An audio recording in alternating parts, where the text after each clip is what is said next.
everybody. It is awesome to see so many people here for our first phase of the training today. This is almost a full room, and I know that many of you needed to take off work or arrange for childcare today. So I think that really shows your dedication to having law change happen here in Texas. And I think that you should all give yourself a round of applause for coming out today.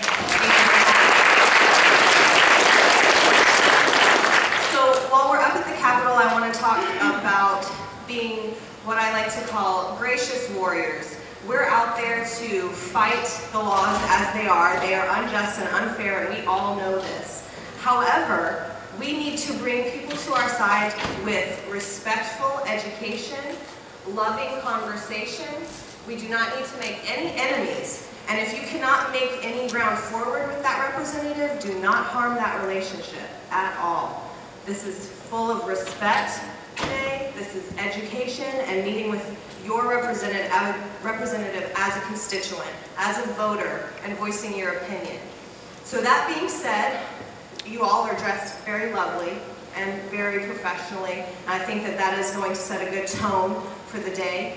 I would also remind you, these representatives and these staffers, it's their job, and so make sure that you treat them how you would want to be treated when you're at your job. Make sure that you talk to them how you would like to be spoken to. It's very important when you're telling your story, not only that you're relatable, but that they like you, because then it puts a very nice face to the movement and to this conversation. So as Heather mentioned, we're going to be lobbying today for both medical and the civil penalties bill. The civil penalties bill is HB 507, and the medical bill has not yet been introduced, but we do have a comprehensive one.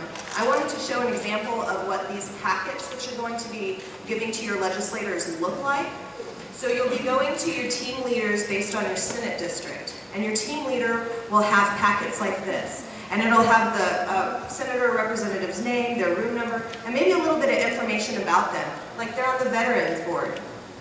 You might be able to go from that angle, discuss veterans issues and how it affects PTSD, traumatic brain injury, etc., other things like that. As Heather mentioned, we'll go to the Senate districts together. What we encourage though, because the offices are small, you guys, like some of them are like closet small. So if you've got a group of 5 or 6 constituents, you're not all going to be able to comfortably get in there. So what I would encourage you to do is kind of pick the 3 to maybe 4 people that want to go into the office and actually sit and have a meeting with the staffer or the legislator. And then the other people who cannot get into the room because it's so tiny, we would encourage you to go in afterwards and sign the book. Everyone please sign the legislator's book, because that's what they're looking at. Who came in, were they really a constituent, and what were they discussing? Also, some feedback that we got from last year was